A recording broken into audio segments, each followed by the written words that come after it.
Okay, सो अब हमने यहाँ फैक्टर ऑफ सेफ्टी हमने निकाली जो कि हमारे पास 1.85 आया था। सो इसको फाइंड आउट करने के बाद अब हम अपने लास्ट स्टेप की तरफ जाएंगे। अब हम सॉर्ट ऑफ ये देखेंगे कि आया जो हमारे पास स्ट्रेस लग रही है यानी कि पार्ट के ऊपर वो कितनी है, और आया हमारा जो पार्ट है क्या वो इसे विथस्टैंड करेगा अभी के नहीं करेगा। सो ये स्टेप नंबर 7 है। We have to check the part strength against tensile failure. Simple formula है कि sigma x is equal to P over A. So P तो हमें गिवन है 16,800 जो कि स्टेटमेंट में गिवन था। एरिया में सॉर्ट ऑफ कन्फ्यूजन आएगा, उसको दूर करने की कोशिश करते हैं। टॉप पे चले जाते हैं जहाँ क्वेश्चन की स्टेटमेंट में था। यहाँ आप देखें एक चीज़, हमें लेंथ गिवन थी इनिशियली कि वो 4 है, और हमें एक सेकंड डायमेंशन गिवन थी सेक्शन है वो हमारे पास 0.5 इंच थिक है। सो यहाँ लाइन ड्रॉ करने की नाकाम कोशिश की है। सो यहाँ दोबारा लाइन बल्कि इंपोर्ट कर देते हैं। सो नहीं, ये आई थिंक ये अपनी मूव कर रहा। So let me just try it again. नहीं, सो ये वर्कआउट नहीं कर रहा। सो सिंपली इसको यहाँ से रिमूव कर देता हूँ मैं।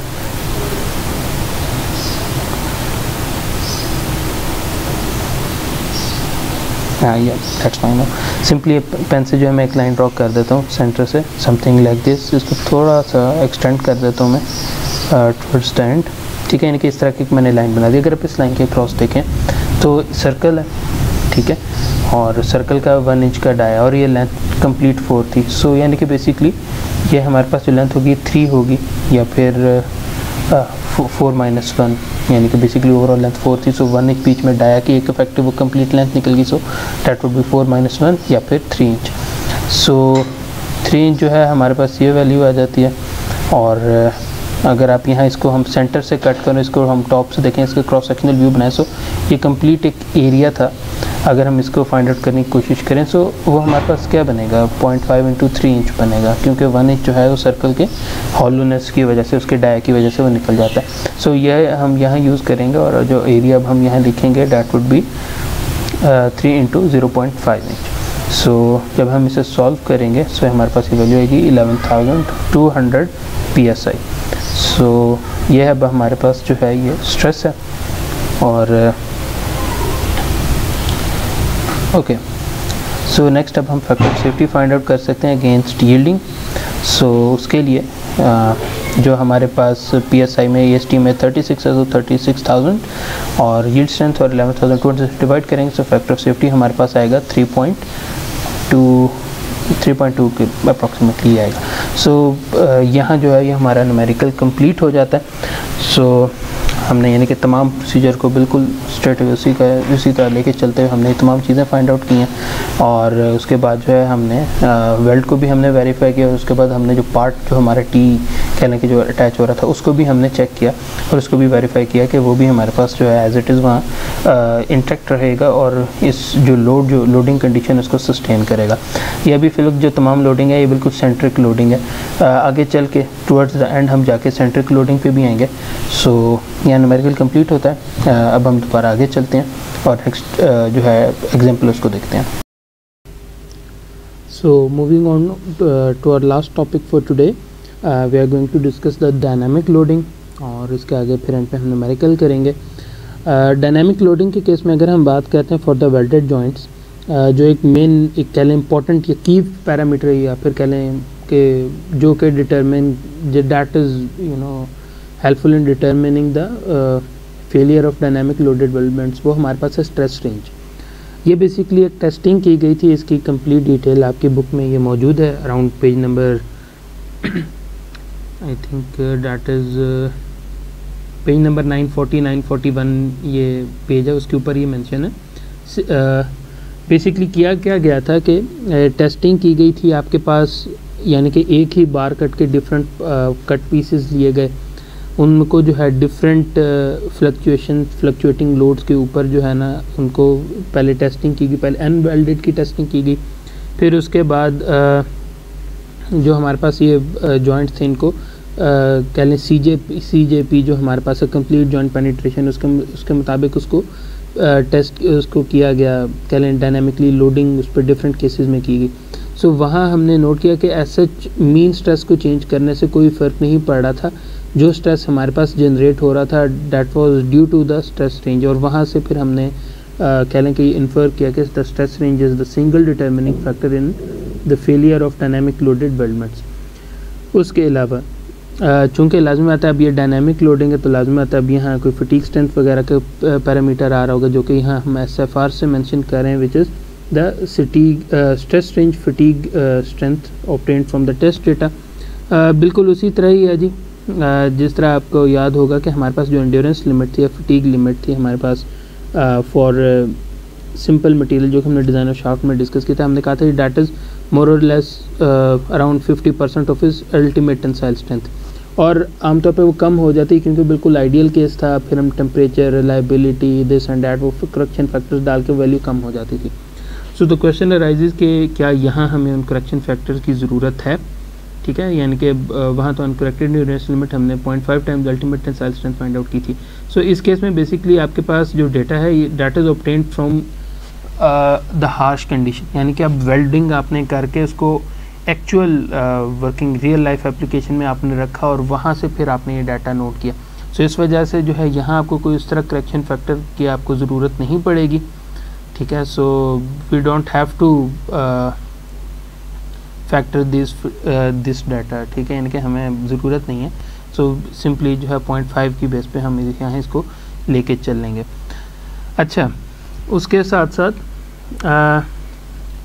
जो fatigue resistance of a weldment that will also vary according to the presence और absence of interruptions in the geometry of the assembly and of weld beads of both which create stress concentration.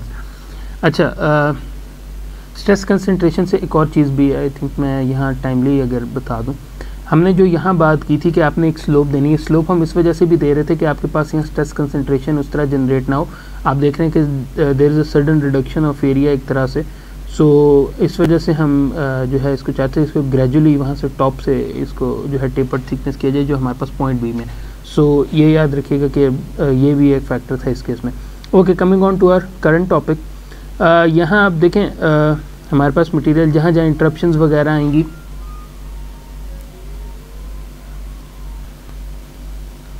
So interruptions वगैरह और जो geometry वगैरह that is कह लें कि एक parameter और उससे जो है आपकी स्ट्रेस कंसंट्रेशन वगैरह चेंज होती है। सो ये एक्सपेरिमेंटेशन कह लें या फिर ये तमाम रिसर्च की गई थी एक association and that is AISC, उन्होंने की थी। उन्होंने क्या किया कि उन्होंने डिफरेंट सॉर्ट ऑफ कह लें वेल्डिंग कन्फिग्रेशंस ली, डिफरेंट तरीक़ों से वेल्ड किया, ठीक है। कुछ में जो है इंटरप्शंस वगैरह डिफरेंट पॉइंट्स पर डालें, स्टिफनर्स वगैरह, कुछ वैराइटीज़ वगैरह उन्होंने चेंज की, और फिर आगे उसकी उन्होंने एक्सटेंसिव टेस्टिंग के बाद उन्होंने कह लें कि based on the fatigue strength of the metal, ठीक है, उनको 8 कैटेगरीज़ में डिवाइड कर दिया, जो कि हमारे पास यहाँ मौजूद हैं A, B, B', C, D, E' और F। जो A जो है that is the most resistant while the E is the least resistant to fatigue. जो हमारे पास यहाँ कैटेगरी F है that is associated with the shear strength of the weld metal itself, और जो बाकी तमाम हमारे पास हैं these are for tensile strength of the fusion area between the weld and the base material. Okay, so अगर इनके स्केच की हम बात करें तो इनके स्केचेस जो हैं कुछ इस किस्म से आपको दिखेंगे। सबसे पहले जो है हमारे पास यहाँ कैटेगरी A मौजूद है। जो हमारे पास कैटेगरी A है इसमें कोई वेल्ड्स नहीं है, ठीक है, this is the strongest category और लाजमी बात है एक तरह से रेफरेंस है बाकी तमाम के लिए।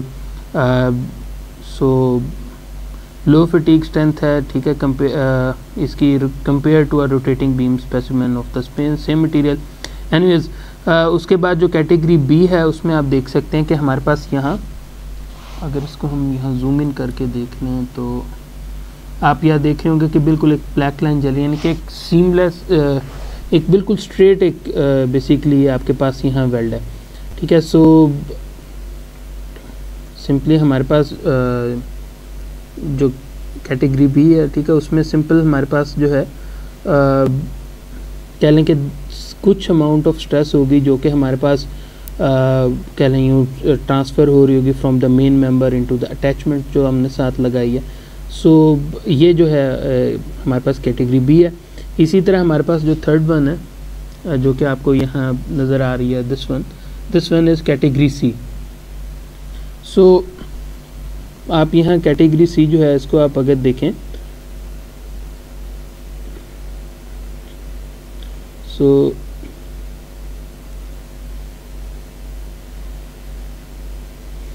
कैटेगरी सी जो है सिंपल उसी तरह ही है, इसमें डिफरेंट कन्फिग्रेशन या फिर कहें ज़्यादातर कन्फिग्रेशन जो है हमारे पास कैटेगरी सी के अंदर ही मौजूद होती हैं, ठीक है। और जो हमारे पास ये फिगर है that is also category C, ठीक है। ये हालांकि दोनों फिगर्स में अगर आप देखें तो दोनों में डिफरेंस मौजूद है, बट जो है ये दोनों कैटेगरी सी हैं, ठीक है।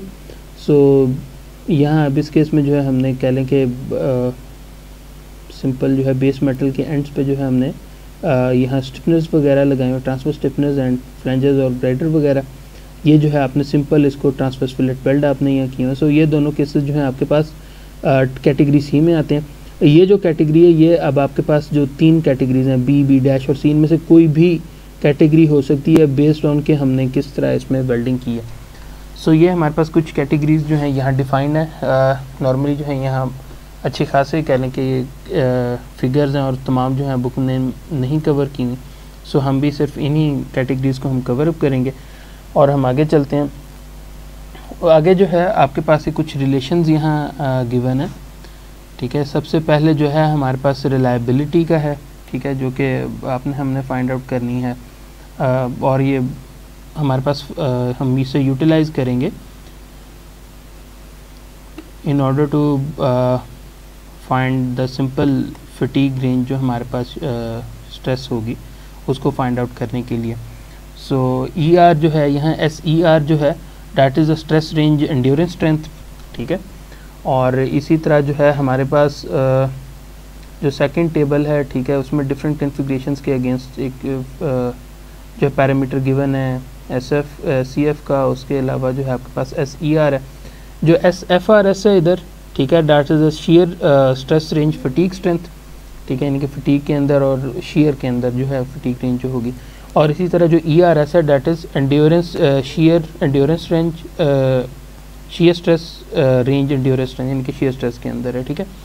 और उसके अलावा जो है यहाँ आपको सिंपल फैक्टर ऑफ सेफ्टी उसके बाद हमने फाइंड आउट किए हैं, एस एफ आर है, ठीक है, फटीग रेंज, और डेल्टा सिग्मा जो है that is the stress range.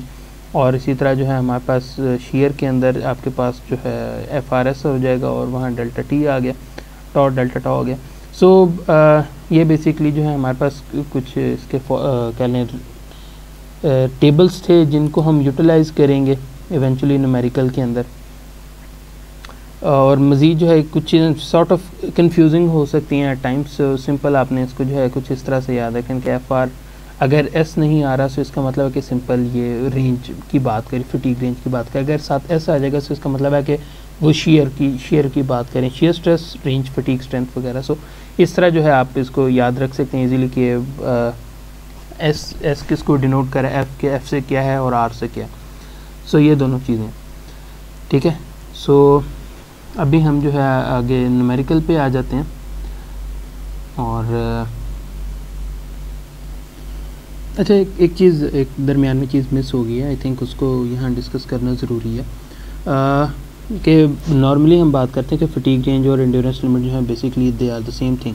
सो यहाँ रिलेशन डिफरेंट क्यों यूज़ हो रहे हैं, यहाँ सी रिलायबिलिटी क्यों यूज़ हो रहा है, सी एफ वगैरह क्यों यूज़ हो रहा है। देखिए, एक तो सबसे पहली चीज़ अगर हम वेल्डमेंट्स की बात करते हैं, अगर वेल्डिंग जॉइंट वेल्डेड जो हमने लेट से फिलेट वगैरह जो भी हमने सी जे पी व पी जे पी जो भी आपने बनाया, सबसे पहली चीज़ जो डेटा शो करता है वो ये है कि जी जो नी फॉर्मेशन होती है एंड्योरेंस लिमिट की, हम तो बात करते हैं कि जी वहाँ उसके थ्रू आउट वो कांस्टेंट है और नहीं चेंज होता, बट एक्चुअल केसेस में उसके बाद भी वो ग्रेजुअली रिड्यूस हो रहा होता है, जो एक्चुअल केस है। सो इस वजह से कह लें कि कुछ जो है हमने यहाँ फैक्टर्स हमने यहाँ इंट्रोड्यूस कराए हैं, ठीक है, फटीग रेंज वगैरह के, जो कि बेसिकली वो जो 0.5 वाली लाइन है या उससे हम थोड़ा सा इसे ऊपर रखेंगे या इक्वल रखेंगे, बट ये बेसिकली एक दोनों के दरमियान डिफरेंस है जो कि हमें यहाँ देखने को मिलता है।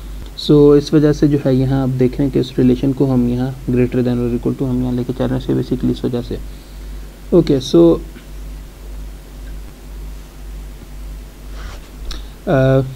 बेसिकली कह लें कि उस लिमिट जो है, चूँकि हमने वहाँ पहले बात की थी यहाँ कि उसको हमने चेंज करने की ज़रूरत नहीं, जब हमने यहाँ बात की थी SFR की, ठीक है, कि वो नॉर्मली आपके पास 0.5 जो हमारे पास एंड्योरेंस लिमिट का होता है वही होगा। सो इस वजह से देख रहे हैं इक्वल टू भी आ रहा है, मगर ग्रेटर देन इस वजह से है क्योंकि 0.5 जो है वो बेसिकली कह लें कि जो तमाम एक्सपेरिमेंट्स हमने की थी उसकी ट्रेंड लाइन को शो कर रहा था।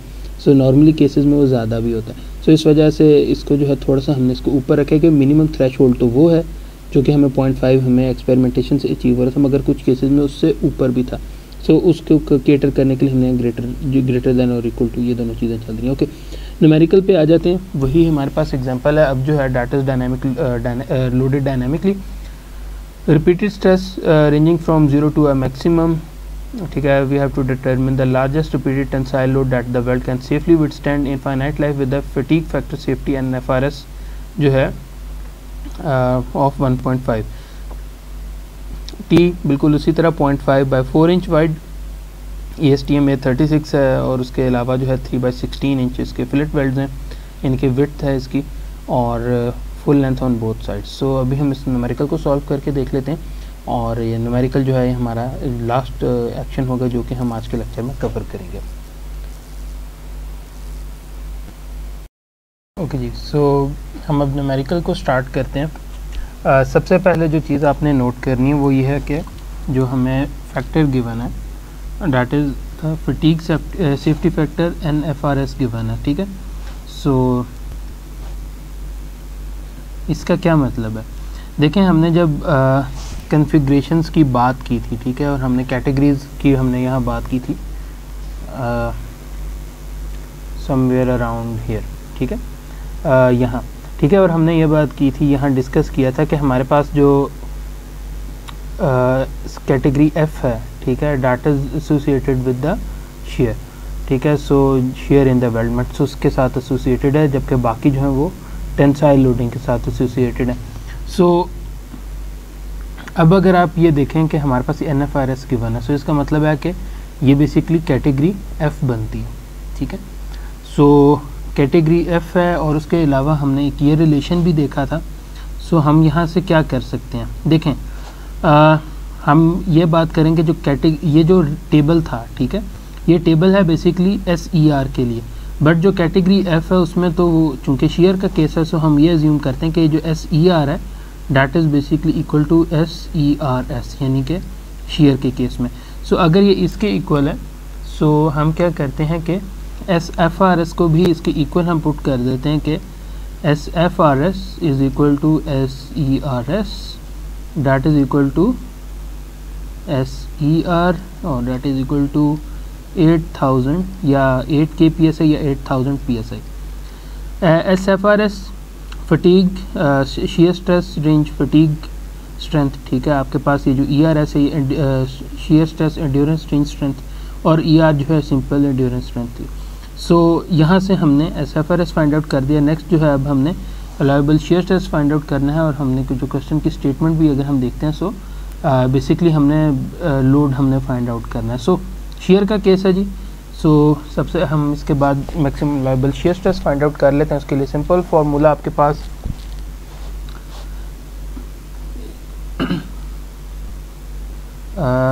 सबसे पहले तो देखें टाउ आपके पास होगा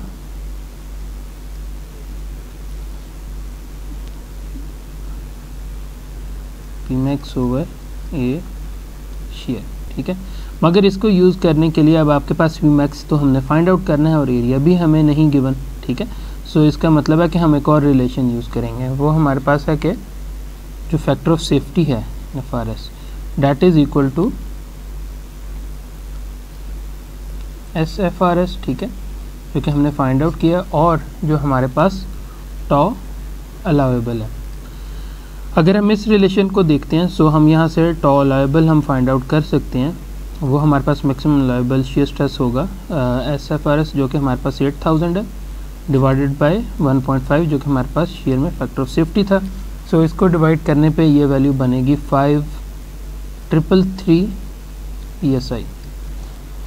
सो ये वैल्यू भी जब हमने फाइंड आउट कर लिया, अब हम एरिया फाइंड आउट कर सकते लोड फाइंड आउट कर सकते हैं Pmax। My bad, area of share हमें चूँकि लास्ट एग्जांपल हम चल रहे हैं, सो ये हमें गिवन है, नोन है, ठीक है। सो पी मैक्स अगर हमने फाइंड आउट करना है, ठीक है, so that would simply be tau allowable into area of shear. Tau allowable जो है वो अभी हमने फाइंड आउट किया है 5333 multiply by area of share. Area of share में चूँकि ये फर्स्ट एग्जांपल का केस ही है, सो हमारे पास दोनों जो साइड पे वेल्ड्स है, जिसकी वजह से यहाँ एरिया ऑफ शेयर में एक तो पहले 2 आएगा मल्टीप्लाई बाय लेंथ जो कि हमारे पास 4 है, मल्टीप्लाई बाय जो हमारे पास थ्रोट एरिया है। थ्रोट एरिया हमने फाइंड आउट करना है, सो सिंपल जो है हम ये कर सकते हैं कि जो हमारे पास विड्थ थी वो हमारे पास थी 0.187, मल्टीप्लाई कर देते हैं इसे 0.707 के साथ। सो इन तमाम को सॉल्व करने के बाद जो हमारे पास मैक्सिमम लोड आएगा डैट वुड बी 5641 आर्म्स।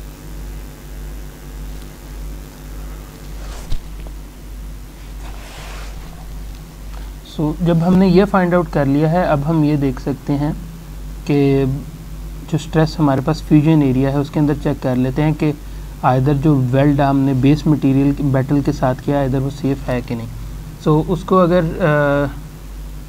कह लें कि हमने उस स्ट्रेस को हमने फाइंड आउट करना, so that would be sigma tau that would be equal to P max over area of fusion. So P max अभी हमने फाइंड आउट किया 5641 और एरिया ऑफ फ्यूजन के लिए चूँकि 2 एरियाज हैं, सो 2 मल्टीप्लाई बाय 4 जो कि लेंथ है और विड्थ हमारे पास आएगी 0.187। सो ये सॉल्व करेंगे, अब हमारे पास ये केस बनेगा 3770 PSI।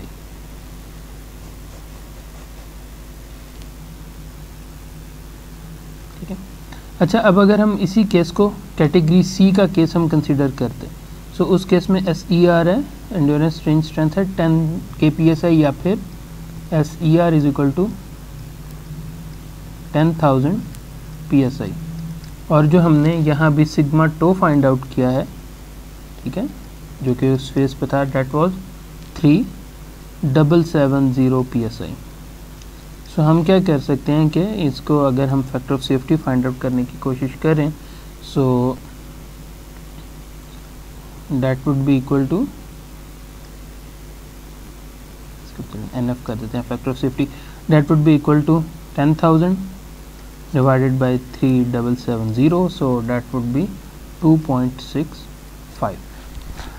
सो यहाँ जो है ये हमारा न्यूमेरिकल ख़त्म होता है। अब हम ज़रा एक बार स्लाइड्स को भी देख लेते हैं और दोनों न्यूमेरिकल्स को हम एक बार गो थ्रू कर लेते हैं। सो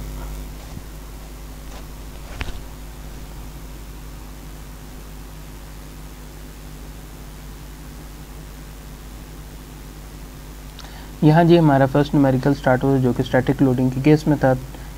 तमाम डेटा जो है इसमें गिवन था कि लेंथ आपके पास 4 है, उसके अलावा आपको बता दी गई 0.5 इंच थिक जो है हमारे पास थिकनेस है हमारे पास टी की या वेब की, जो कि हम यूज़ करें। थ्रोट साइज़ हमने फाइंड आउट करना था। फर्स्ट न्यूमेरिकल में स्टैटिक लोड था 16,800 पाउंड्स का। इस फिगर को हमने डिस्कस किया। उसके बाद सबसे पहले हमने ASTM A36 के अगेंस्ट हमने देखा कि जी कौन सा इलेक्ट्रोड इसके नज़दीक तरीन कह लें मोस्ट फिट होगा, उसको हमने फाइंड आउट किया और उसको हमने लेते हुए सबसे पहले allowable shear stress find out की।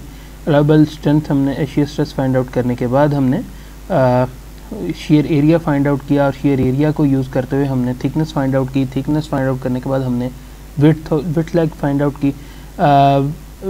वेल्ड लेग या फिर लेग विड्थ जो है विड्थ लेग, उसको जब फाइंड आउट किया तो हमने देखा कि जो मिनिमम वेल्ड साइजेस जो कि हमें गिवन है आपके पास चार्ट में, हमने उसके क्लोजर्स देखा कि जी कौन सी वैल्यू बनती है। सो हमने सिंपली 0.141 जो हमारे पास वैल्यू आई थी उसको चेंज कर दिया। जब यहाँ तक हमने कर लिया उसके बाद हमने सेफ डिज़ाइन वेरीफाई हमने किया फॉर द वेल्डमेंट्स, जिसमें हमने simply area fusion find out किया, क्योंकि हमने यहाँ डिस्कस किया था कि हमारे पास यहाँ दो किस्म के एरियाज़ बन रहे हैं, एक एरिया ए है और एक एरिया बी है। जो एरिया ए है वहाँ आपके पास टेंसाइल लोडिंग है, जो एरिया बी है आपके पास चूँकि वो पैरेलल है एप्लीकेशन ऑफ फोर्सेस, तो वहाँ शेयर आपके पास आ रहा है। हमने ये बात की थी कि जो हमारे पास एरिया ए है या फिर शियर स्ट्रेंथ है वो बेसिकली आपके पास हाफ होती है फॉर द टेंसाइल स्ट्रेंथ। सो अगर हम शियर स्ट्रेंथ फाइंड आउट कर लें, शियर स्ट्रेंथ के केस में फैक्टर सेफ्टी फाइंड आउट कर लें, सो इसका लाजमी मतलब है कि हमारे पास जो दूसरा केस है जो कि टेंसाइल का केस है उसमें कंप्लाई कर रहा होगा। सो उसी चीज़ को हम लेके आगे बढ़े। हमने यहाँ से पहले शियर स्ट्रेस फाइंड आउट की, एरिया फ्यूजन लेते हुए यहाँ 2 का पैरामीटर इसलिए आ रहा है क्योंकि दोनों साइड पे वेल्ड है, और factor of safety find out किया which was 1.85 which is satisfactory. इसका मतलब है जो पॉइंट ए है वो भी फैक्टर ऑफ सेफ्टी उनका भी हाई होगा, लाजमी होता है 2 से ग्रेटर होगा। उसके बाद हमने पार्ट को हमने देखा, जो वेब दिया वो पार्ट जो हमने किया उसको हमने देखा कि आया वो टेंसाइल फेलियर के अगेंस्ट कितनी रेजिस्टेंस देगा। सो उसको जब हमने कैलकुलेट किया सो वो 3.2 फैक्टर सेफ्टी आई, यहाँ हमारा न्यूमेरिकल कंप्लीट हो जाता है। उसके बाद हमने डायनामिक लोडिंग की बात की। डायनामिक लोडिंग में हमने ये बात की कि जी जो मोस्ट डिटर्मिनिंग फैक्टर वो स्ट्रेस रेंज है, यानी कि the difference between the maximum and minimum stress. और हमने ये बात की कि चूँकि लाजमी बात है अगर ये आपके पास डायनामिक लोडिंग है सो उसमें फटीग लिमिट वगैरह का कॉन्सेप्ट आएगा। सो यहाँ हमने SFR को हमने डिनोट किया जो कि हमारे पास स्ट्रेस रेंज फटीग स्ट्रेंथ है, ठीक है, जो कि टेस्ट डेटा से हमारे पास आती है। और हमने ये बात की थी कि यहाँ हमें करेक्शन फैक्टर्स जिस तरह टेम्परेचर, रिलायबिलिटी एट्सेट्रा वो या सरफेस फिनिश वगैरह वो हमें ये इस्तेमाल करने की ज़रूरत नहीं है। उसके बाद हमने ये बात की कि जो हमारे पास और ये जो डेटा है डिफरेंट इनके कन्फिग्रेशन के वेल्ड किस फॉर्म में किए गए हैं अगेंस्ट द डायनेमिक लोडिंग, इसको जो है असेंबल किया गया डिफरेंट स्पेसिमेंट्स को और इनको 8 कैटेगरीज में डिवाइड किया गया। ए से लेकर ई डैश तक तमाम कैटेगरीज टेंसाइल लोडिंग को कंसीडर करती हैं, जबकि एफ जो है वो that is associated with the shear stress of the welded जो वेल्डमेंट्स जो आप वेल्ड कर रहे हैं, ठीक है, उससे रिलेटेड है। ए जो है हमारे पास मोस्ट रेजिस्टेंट है, ई जो है लीस्ट रेजिस्टेंट है। ए को हमने देखा है बिल्कुल बेस मेटल, कोई अटैचमेंट वगैरह नहीं था। और कैटेगरी सी को हमने देखा कि उसमें डिफरेंट कन्फिग्रेशन शामिल हैं। उसके अलावा जो है यहाँ AISC की जो है डिफरेंट वेल्डमेंट्स कन्फिग्रेशन है कि अगर हमने एंड्योरेंस लिमिट, क्योंकि हम बेसिकली डिनोट करते हैं कि वो 0.5 टाइम्स है। और यहाँ मैंने एक और चीज़ आप लोगों के साथ शेयर की थी कि मोस्ट रिसेंट जो रिसर्च है that indicates that the fatigue strength of the weldments continue to decline beyond the need, ठीक है। सो जो एंड्योरेंस लिमिट है उसको हम जेनेरिकली हम इसे 0.5 टाइम्स हम लेते हैं, ठीक है, जो कि अल्टीमेट टेंसाइल स्ट्रेंथ का। सो यहाँ फटीग स्ट्रेंथ जो है उसको हमने शो कराया कि that is either greater than और इक्वल टू।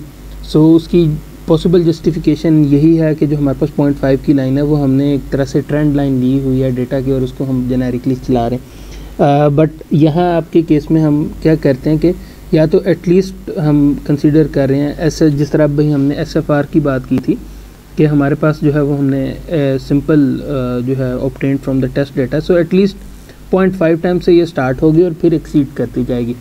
सो इस वजह से जो है यहाँ आप देख रहे हैं कि जो फटीग लिमिट है वो आपके पास एंड्योरेंस लिमिट और दोनों में आपको डिफरेंस नज़र आ रहा है। ये जो तमाम डेटा बाकी चार्ट्स गिवन है ये बेस कर रहे हैं 95% रिलायबिलिटी पे, मगर अगर हमने रिलायबिलिटी चेंज करनी है तो फिर हम फटीग लिमिट अपनी मर्ज़ी से भी फाइंड आउट कर सकते हैं। लेट्स से आपने चेंज करनी है रिलायबिलिटी फ्रॉम 95 टू 99।